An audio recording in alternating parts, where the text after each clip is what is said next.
Vamos falar agora sobre um ponto que é a nossa realidade, que é planejar o envelhecimento. Em 2003 entrou em vigor o Estatuto do Idoso, e no Estatuto do Idoso, no seu artigo 8º, é dito que o envelhecimento é um direito personalíssimo e a sua proteção é um direito social. O Estatuto do Idoso, ele estabelece como a pessoa idosa aquele que tem 60 anos e o super idoso, vamos colocar assim, aquele que tem maior prioridade, é aquele que tem a partir de 80 anos.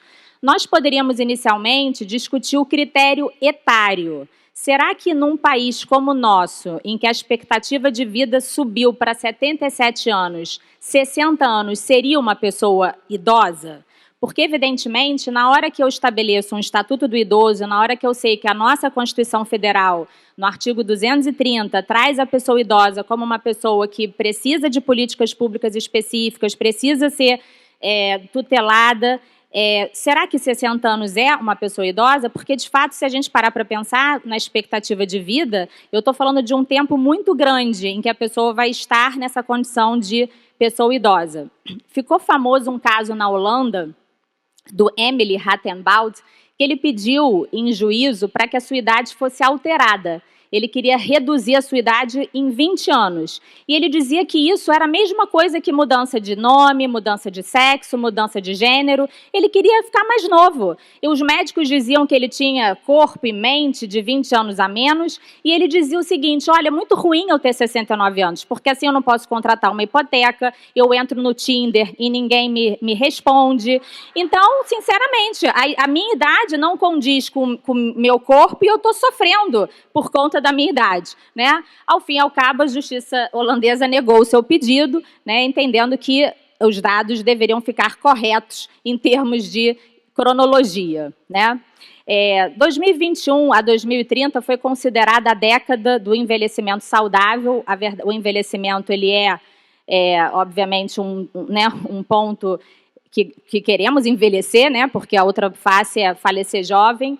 E a gente está vivendo uma longevidade no Brasil cada vez maior, e em 2050 o percentual de pessoas com mais de 65 anos vai subir de 9,2% para 25,1%, ou seja, 1 em cada 4 brasileiros será uma pessoa idosa.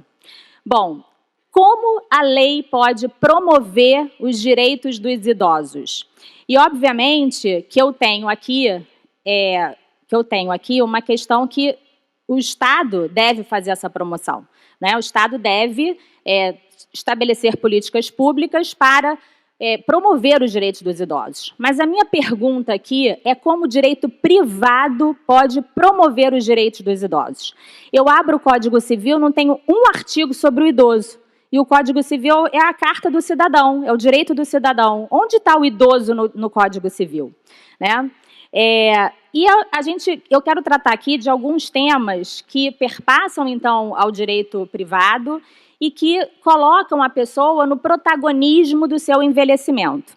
Então, o primeiro tema, que já foi mais ou menos foi abordado aqui pela professora Luciana Dadalto, é sobre as diretivas antecipadas de vontade, que são aqueles instrumentos através dos quais a pessoa estabelece quais tratamentos médicos estaria disposta a ser submetida em caso de um estado terminal. As diretivas antecipadas está prevista pelo Conselho Federal de Medicina na resolução de 1995/2012, totalmente atrelada aos cuidados paliativos, para que a pessoa não seja submetida a tratamentos fúteis, mas estamos vivendo hoje uma certa ameaça, porque o Conselho Federal de Medicina também, em 2009, estabeleceu uma outra resolução, dizendo que, não obstante eles reconheçam a recusa terapêutica, o médico poderia se negar a praticar aquilo que o paciente pede em caso de risco de vida. Ora, se eu estou num estado terminal, eu estou em risco de vida. Então, existe hoje uma ação direta de declaração de inconstitucionalidade, porque esse é um tema muito difícil, né? A gente vê muita questão na jurisprudência de a família brigando. Uma pessoa que quer que o desejo do paciente seja atendido e o outro que não quer que esse desejo seja atendido. Um outro tema bem interessante é a tomada de decisão apoiada, que está prevista no Estatuto da Pessoa com Deficiência, e ela pressupõe a plena capacidade, instrumento através do qual a pessoa elege 2 apoiadores para a prática de certos atos. Evidentemente que o envelhecimento ele vai trazendo vulnerabilidades, razão pela qual a tomada da decisão apoiada seria muito festejada na questão do envelhecimento, não fosse a maneira como ela é regulamentada hoje, porque eu preciso recorrer ao Poder Judiciário para estabelecer uma tomada de decisão apoiada, razão pela qual ela vem virando praticamente uma letra morta, apesar de, em alguns casos de processo de curatela, ocorre a transformação para uma tomada de decisão apoiada quando se percebe que a pessoa tem um nível de consciência que não se trataria de uma curatela.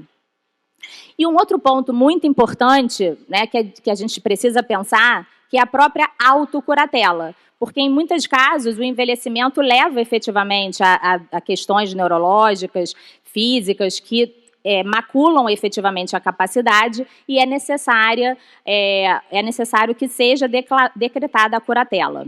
Então, por que não pensar agora em quem são os seus curadores? Porque, pelo Código Civil, o curador é o cônjuge, o companheiro, depois os descendentes, aqueles mais próximos excluem os mais remotos, e o Código de Processo Civil estabelece que vai ser nomeado curador aquele que tiver, vamos dizer assim, preencher os melhores interesses do curatelado.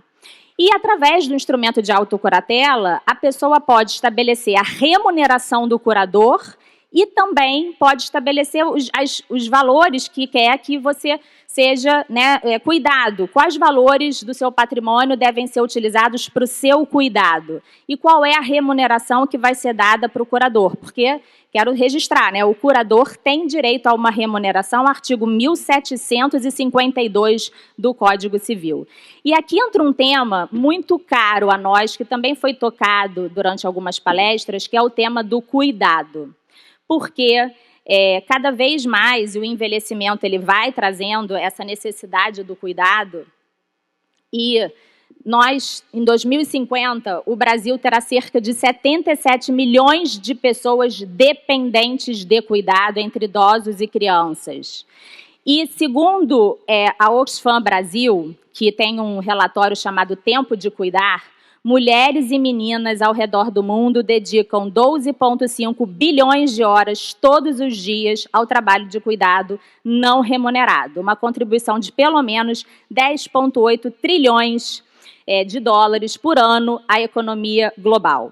Então, quanto custa esse trabalho de cuidado? Esse mesmo relatório diz que se esse trabalho informal de cuidado praticado majoritariamente por mulheres fosse remunerado, aumentaria em 10,3% o PIB nacional. Então, a responsabilização de mulheres pelo cuidado informal alimenta a compreensão de que esse trabalho é só um trabalho feminino, mina oportunidades de equidade de gênero, e não raro a pessoa cuidadora sofre de diversas mazelas, depressão, sentimento de esgotamento, e acaba não podendo exercer atividades remuneradas ou exercer trabalhos de full time, aquele trabalho o dia todo, porque precisa se dedicar ao cuidado. Então, eu penso realmente que esse é um tema extremamente importante para o nosso direito civil, olhar para a pessoa idosa e olhar para o cuidado que ela vai precisar ao longo, então, do seu envelhecimento. E aí, será que, por exemplo, o direito das sucessões, a herança, poderia ser um foco, um cenário para tratar do cuidado? E nessa minha investigação, eu descobri que existem legislações estrangeiras que já pensam nisso. E encontrei, então, um artigo no Código alemão, que eu trouxe aqui para vocês, mas vou resumir, que autoriza que um descendente que tenha cuidado do testador por um longo período peça uma compensação entre os outros descendentes que herdem com ele, a não ser que ele já tenha recebido uma remuneração por isso. O Código austríaco também prevê um legado de cuidado e autoriza que aquela pessoa que tenha cuidado do idoso, e não necessariamente seja um herdeiro, possa requerer contra a herança uma remuneração por ter cuidado da pessoa idosa. E há também casos nos países da Common Law que também prevêem tutela para esse trabalho de cuidado baseado na gestão de negócios. Aqui no Brasil, a gestão de negócios ela é essencialmente gratuita, mas poderíamos falar em prestação de serviços e pelo próprio enriquecimento sem causa, porque se a gente parar para pensar que uma pessoa da família passa a cuidar daquele idoso, ele gasta menos dinheiro, automaticamente seu patrimônio é melhor cuidado, e tudo isso vai levando a que os outros herdeiros, no final, possam vir a receber alguma coisa. Então, tem um caso no Canadá, que eu fui lendo essa matéria, né, descobrindo várias coisas, e que uma filha cuidou da mãe, do padrasto, ao longo de muito tempo, e ela requereu na justiça canadense uma remuneração por isso, e foi, então, deferida por conta do que ela provou que deixou de fazer em virtude dessa questão, né? No Brasil, a gente tem situações na Justiça do Trabalho em que parentes vão buscar na Justiça do Trabalho um reconhecimento de vínculo empregatício, mas são negados os pedidos, a maioria, por conta de se entender que se tratava de uma conexão familiar, né, de uma questão, enfim, de dever da família, de cuidado. Então, é negado o vínculo familiar, o vínculo empregatício por conta desse cenário. Bom, e aí, né? Será que nós também não podemos, vamos dizer assim, ser protagonistas, de olhar para nós mesmos e pensarmos que nós vamos precisar de cuidados, o que nós podemos fazer diante disso? Então, eu trouxe aqui algumas ideias de previsões do testamento que poderiam tratar desse tema. Primeiro, a própria previsão de remuneração do curador, caso isso não tenha sido fixado, não tenha sido previsto no instrumento de autotutela.